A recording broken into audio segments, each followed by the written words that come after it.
So మరి జగన్మోహన్ రెడ్డి గారి హయాంలో అక్రమ కేసులన్నీ బయటపడుతున్నాయని చెప్పొచ్చు. అలాంటిది ఆయన ఐదేళ్ల పాలనలో ఎన్నో అవినీతి సొమ్మును తిన్నారంటూ కూడా సీఎం రమేష్ పేర్కొన్నారు. మరి దీని గురించి డిస్కస్ చేయడానికి మనతో పాటు డాక్టర్ దుర్గా వడ్లమణి గారు ఇప్పుడు మనతో ఉన్నారు. నమస్తే మేడం. నమస్తే అండి మేడం, ఇప్పుడు జగన్మోహన్ రెడ్డి గారి హయాంలో చూసుకుంటే ఎన్నో స్కామ్లు కానివ్వండి, అక్రమాలు కానివ్వండి అన్నీ బయటపడుతున్నాయని చెప్పొచ్చు. అలాంటిది ఆయన జగన్ హయాంలో ఉన్నప్పుడు మొత్తం అవినీతి సొమ్ము తినే ఆయన ఉన్నాడు అంటూ కూడా సీఎం రమేష్ అయితే పేర్కొన్నారు. దీనికి సంబంధించి కేంద్రం కూడా ఆయనకి అవినీతి సొమ్మును మొత్తం కక్కిస్తుందంటూ కూడా ఆయన చెప్పడం జరిగింది. ఏమంటారు మేడం? ఏమండం ఏముందండి, ఎప్పుడు కక్కిస్తారని ప్రజలు ఎదురు చూస్తున్నారు.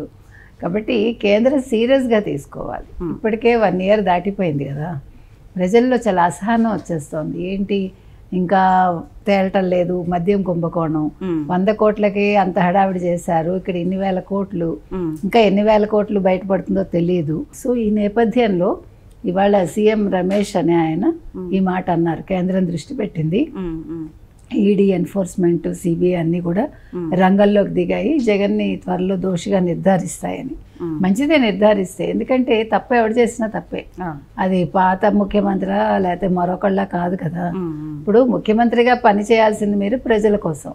అది మానేసి నేను స్కాములు చేసుకుంటాను, నేను ప్రజలకు పథకాలు ఇచ్చాను, అవి నన్ను గెలిపించేస్తాయి, నేను డబ్బులు పెంచాను, ఓట్లు వేస్తారు అనుకుంటే ప్రజలు ఏమీ తెలివి తక్కువ వాళ్ళు కాదు కదండి. అసలు మీరు డబ్బులు ఎందుకు పంచాలి? నెంబర్ 1. మద్యం ఎందుకు పంచాలి? బిర్యానీలు ఎందుకు తినిపించాలి? ఇవేవి అవసరం లేదు. ఒక్క ఎన్నికల్లో అసలు ప్రజల్ని అడగండి మీరు, మేము డబ్బులు పంచవండి అన్ని పార్టీలు, మీకు నచ్చిన వాళ్ళకి మీరు ఓటు వేయండి అని అడగండి, చూద్దాం ఏం జరుగుతుందో. మరీ పెద్దవాళ్ళు ఉండి 60 ఏళ్ళు దాటిన వాళ్ళు కావాలంటే మీరు ఇది అరేంజ్ చేయండి, ట్రాన్స్పోర్ట్. అంతకు మించి ఏం అవసరంలా. ఒక్కసారి చేసి చూస్తే అసలు ఇంత ఖర్చు ఎందుకు పెడుతున్నారు మీరు? ఇప్పుడు ఎన్నికల కమిషన్కి తెలియకుండా 1000 కోట్లు ఖర్చు పెట్టి మీరు కదా, ఎందుకు? ఎవరి కోసం ఇదంతా? ఎవరి డబ్బు అది?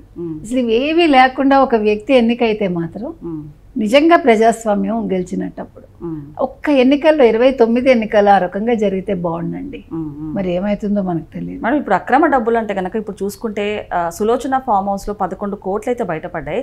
అలాంటిది మాకు ఎలాంటి సంబంధం లేదంటూ ఒకరు కన్నీరు గారిస్తే మరొకరు హంగామా చేశారు. అంటే చెవిరెడ్డి గారు మళ్ళీ హంగామా చేస్తే రాజకస్ రెడ్డి గారు కన్నీళ్లు గార్చారు. ఏంటంటారు మేడం? కక్ష కట్టుకొని బెయిల్ రద్దు చేయాలని ఇలాంటివి చేస్తున్నారంటూ కూడా వాళ్ళు పేర్కొన్నారు. అంటే విజయసాయిరెడ్డి గారు అబద్ధం చెప్పారంటారా మీరు?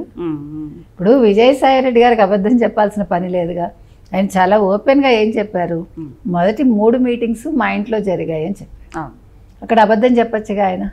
నాకు తెలియదండి జరిగాయి మొదటి 3 మీటింగ్స్, ఎక్కడ జరిగాయో నాకు తెలియదు అనకుండా అట్లీస్ట్ కొంత నిజాయితీగా ఆయన మా ఇంట్లో జరిగాయి కాబట్టి నేను అప్పు కూడా ఇప్పించాను ఆయన ఒప్పుకున్నాడు. సరే, జగన్మోహన్ రెడ్డితో ఏం చెడిందో మనకు తెలీదు, ఆయన బయటకు వచ్చేసాడు, వాళ్ళిద్దరి మధ్య ఏముందో లావాదేవీలు. సో మరి అలా చెప్పిన విజయసాయిరెడ్డి గారు మరి ఎందుకు బయటకు వచ్చారండి. వచ్చాక ఓపెన్గా ఆయన చెప్తున్నారు. పోనీ ఓపెన్గా చెప్తున్నారని ఇప్పుడు ఆయన ఏమి వెళ్ళి బీజేపీలో జాయిన్ అవ్వలేదుగా. నేను ఏ పార్టీలో జాయిన్ అవనన్నారు. సరే, తర్వాత జాయిన్ అయితే అది ఆయన ఇష్టం, దాని గురించి ఇప్పుడు డిస్కషన్ అనవసరం. ఏది ఏమైనా జగన్మోహన్ రెడ్డి ఇంకా అబద్ధాలు చెప్పుకుంటూ, ఇంకా ప్రెస్ మీట్లు పెట్టుకుంటూ 6 సార్లు ఎంపీగా గెలిచిన ప్రసన్న కుమార్ రెడ్డి అంటాడు, మంత్రిగా పనిచేసిన కాకాని అంటాడు. అంతే తప్ప అసలు నేనేం మాట్లాడుతున్నాను, నేను ఎందుకు వీళ్ళ కోసం రావాలి? అవునా? అసలు వీళ్ళని పరామర్శించడం ఏంటి? నా స్టేచర్ నిజంగా స్టేచర్ ఉంటే జగన్మోహన్ రెడ్డి వాళ్ళ కోసం వెళ్తాడా? అన్లెస్ అంటిల్ వాళ్ళతో ఏవో లావాదేవీలు లేకపోతే, ఈయన ఏదో తప్పులు చేయకపోతే వెళ్ళి కాకాన్ని పరామర్శించడు, లేకపోతే ప్రసన్న కుమార్ రెడ్డిని వెనకేసుకురాడు. ముఖ్యంగా ఒక మహిళని చాలా అసభ్యంగా మాట్లాడిన ప్రసన్న కుమార్ రెడ్డి కోసం వెళ్ళటం అనేది ఎంత దారుణం. సో ఇవాళ సీఎం రమేష్ గారు ఏమంటున్నారు, ఖచ్చితంగా కేంద్రం దృష్టి పెట్టింది, ఈయన అవినీతి భాగవతాలన్నీ బయటకు తీసింది, త్వరలో జగన్ అరెస్ట్ అవుతారని అన్నారు. అదేవిధంగా బీటెక్ రవి భార్యని పులివెందుల్లో జెడ్పీటీసీ ఎన్నికల్లో నిలబెడతాం, ఆవిడని గెలిపిస్తాము, పులివెందులలో తెలుగుదేశం సత్తా ఏంటి, జగన్మోహన్ రెడ్డి స్థానం ఏంటో చూపిస్తామని అంటున్నారు. అవునా? ఇవాళ గంటా శ్రీనివాసరావు భీమిలి ఎమ్మెల్యే కూడా అదే మాట అన్నారు, జగన్మోహన్ రెడ్డి త్వరలో జైలుకి వెళ్తాడని. అదేవిధంగా పెందుర్తి ఎమ్మెల్యే పంచకర్ల రమేష్ గారు కూడా అదే మాట అంటున్నారు. జగన్మోహన్ రెడ్డి మతి భ్రమించి మాట్లాడుతున్నాడు, ఆయన ఏం మాట్లాడుతున్నాడో ఆయనకు తెలియట్లేదు, అందులో సందేహం లేదు. అసలు జగన్మోహన్ రెడ్డి ఏ రాష్ట్రంలోనూ ఏ అపోజిషన్ లీడర్ కూడా ఈ రకంగా లేరండి. నిన్న కూడా మనం చెప్పుకున్నాం. అసలు ఇంత దారుణంగా మాట్లాడటం, అసలు ఆయన ఏం మాట్లాడుతున్నాడో తెలియదు. ఇది పథకాలు అమలు కాలేదంటాడు, సూపర్ 6 అమలు కాలేదంటాడు, రెడ్ బుక్ రాజ్యాంగం అంటాడు. ఆయన ఏం మాట్లాడుతున్నాడు? ఇప్పుడు నీ చుట్టూ ఉండే వాళ్ళు అరెస్ట్ అయ్యారంటే ఎందుకు అరెస్ట్ అయ్యారో ఆలోచించుకోండి. వాళ్ళు తప్పులు చేశారు, తప్పులు మీరు చేయించారా, వాళ్ళు చేశారా, లేకపోతే అందరూ కలిపి చేశారా, అది ఆలోచించుకోకుండా ఊరికే అరెస్ట్ చేసేసారన్నట్టు మాట్లాడితే ప్రజలకు కూడా విసుగ్గా ఉందండి. అండ్ ఇంకొకటి మేడం, మీరు అన్నట్టు పులివేందులా చూసుకుంటే వైఎస్ఆర్ కుటుంబానికి ఒక కంచుకోట అని చెప్పొచ్చు. అలాంటిది పులివేందుల ప్రజలు కూడా జగన్మోహన్ రెడ్డి గారు ఎప్పుడెప్పుడు అరెస్ట్ అవుతారంటూ కూడా వెయిట్ చేస్తున్నారంటూ కూడా వార్తలు అయితే వినిపిస్తున్నాయి. ఏ విధంగా చూడొచ్చు? దట్స్ వాట్ ఇప్పుడు అందరూ ఎదురు చూస్తున్నారండి. పులివెందుల అనేది ఒక కంచుకోట అనుకుంటే ఈయన ఎన్నిసార్లు వెళ్ళారు గెలిచాక? అసలు పులివెందుల నియోజకవర్గంలో ఆయన కాలినడకను ఎప్పుడైనా పర్యటించారా? ఆ నియోజకవర్గంలో ప్రజలతోటి ఎప్పుడైనా వాళ్ళతో వెళ్ళి ఇంటింటికి వెళ్ళి ముచ్చటించాడు ఎప్పుడైనా? ఆయన వాళ్ళ బాగోగులు తెలుసుకున్నాడా? ఏం చేశాడు ఆయన? ఒకసారి వెళ్ళాడు, కాంట్రాక్టర్స్ ఎదురు తిరిగారు. ఇంకోసారి వెళ్ళాడు, కార్యకర్తలు రాళ్లు విసిరారు. అవునా? అదే వైఎస్ఆర్ గారు చూసుకుంటే 6 సార్లు ఎమ్మెల్యేగా గెలిచారు. సో ఇప్పుడు జగన్మోహన్ రెడ్డి గారికి అదే పులివెందుల నుంచి ఒక యాంటీ అయితే క్రియేట్ అవుతుందని చెప్పొచ్చు మేడం. అంటే ఏమంటారు? అంటే తండ్రి కొడుకులకు ఉన్న విభేదం ఏంటంటారు మామూలుగా? అక్కడ భేదాలంటే ప్రజలకి నచ్చేలా మీరు ఉండాలండి. ఇప్పుడు మీరు ఒక ఎమ్మెల్యే కాకముందు మీరేంటి? ఒక జగన్మోహన్ రెడ్డి అంతే. మీరు ఒక రాజశేఖర రెడ్డి కొడుకు. You are nothing, zero. మీరేం పెద్ద ఫ్యాక్టరీలు పెట్టలేదు, మీరేం పెద్ద పరిశ్రమలు పెట్టలేదు, లేదు 100 ఉద్యోగాలు ఇవ్వలేదు, లేకపోతే కష్టపడి సంపాదించలేదు, లేకపోతే మీరు ఏమైనా ఉద్యోగాలు చేశారా ఎక్కడైనా? ఇప్పుడు చదువుకుని మీరు ఉద్యోగం చేశారా? రాజశేఖర రెడ్డి ముఖ్యమంత్రి కొడుకుగా తప్ప మీకుండే అర్హత ఏంటి? లేదు. మీరు వెళ్ళి రైతుగా ఏమైనా పొలం దున్నారా?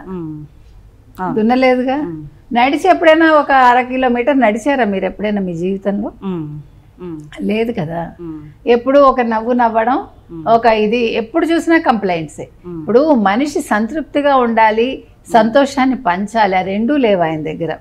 తెల్లారి లేచి తెలుగుదేశం కూటమిని తిట్టడం, లేకపోతే ఇది జరిగింది అది జరిగింది, మా వాళ్ళని అక్రమంగా అరెస్ట్ చేశారు, ఇవి తప్ప, లేకపోతే నా హయాంలో ఎన్ని సంక్షేమాలు ఇచ్చానని తప్ప, ఈ ప్రభుత్వం ఇవి చేసింది, ఓకే ఇవి కొంతవరకు బాగున్నాయి, ఇదిగో ఇది బాగలేదు, ఇది చెయ్యాలి.